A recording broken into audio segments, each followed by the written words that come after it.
Hello, today I'm going to be reviewing the Tin Hifi T2. Disclaimer, this is my personal unit. I have not been paid to say anything good or bad about it. I'll review it to the best of my abilities and all thoughts and opinions are my own.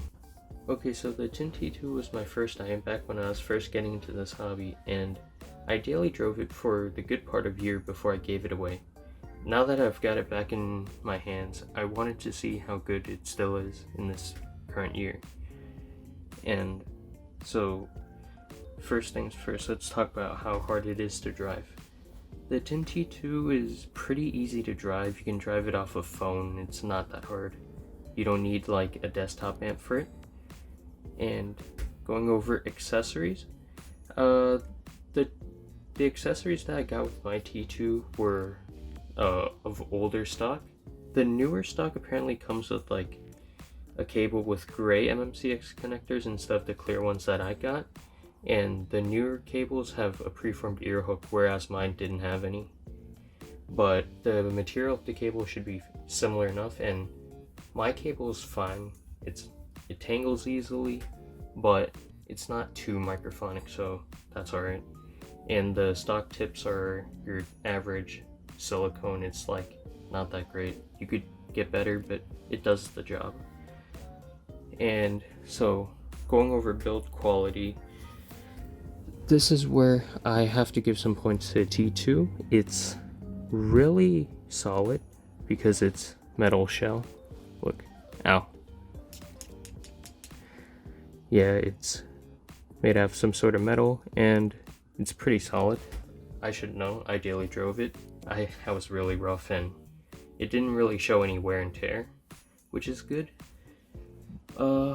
My main critique though with the Tin T2's build is that the mmcx's are really tight. Like if you plug in a cable and you try to take it back out, or like it's just really hard to pull apart, and so that's my main gripe with the build. But other than that, it's alright. And the fit of the Tin T2 is decent because like if you get a cable without ear hooks, you can wear it straight down, or if you get a cable with preformed ear hooks, you can wear it over the ear like this. And the short nozzle allows you to get like a more shallow fit, which I know some people like since they don't like a deep fit with their iems. And okay, went over most things. Let's get into the sound.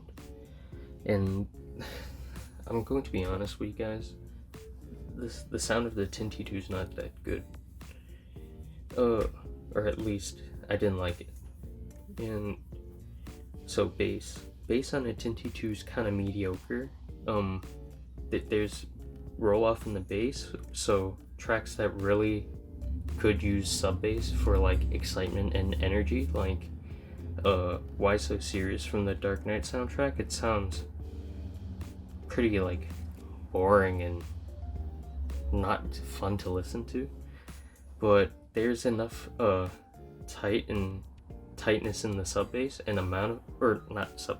tightness and amount of mid bass. So songs like Faith by The Weeknd and faster paced songs like Darren Styles' Us Against the World sound alright, but it's still not that great. The bass doesn't really have a lot of texture though. And mids, the T2's mids are alright. There's not much to say about them. Like, female vocals don't shine, male vocals don't shine. They're both like about on par and for decent.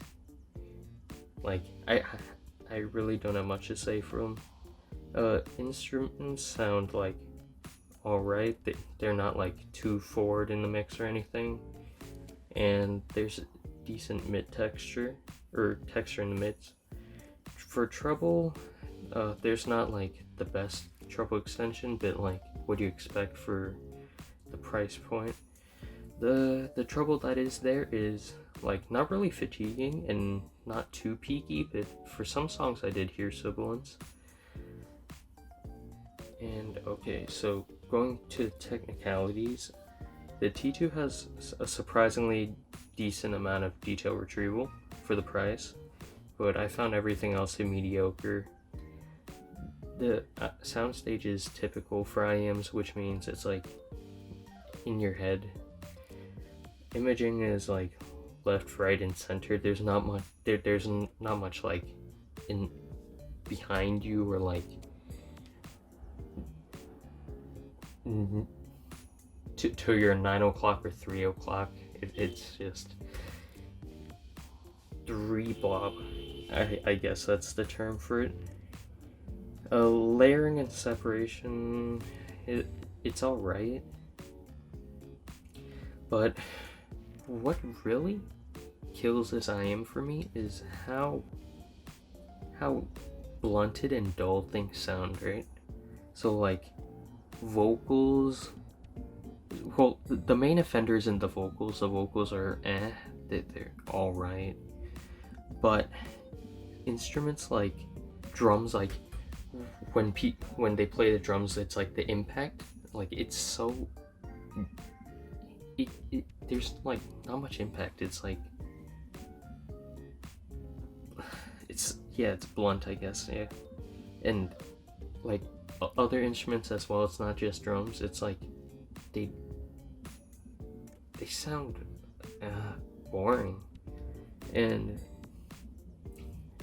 when I listen to the T2, I end up thinking I'd rather listen to something else, which is pretty bad for an IM if what you're thinking is, I don't want to listen to this. And unfortunately, this is my experience with the T2.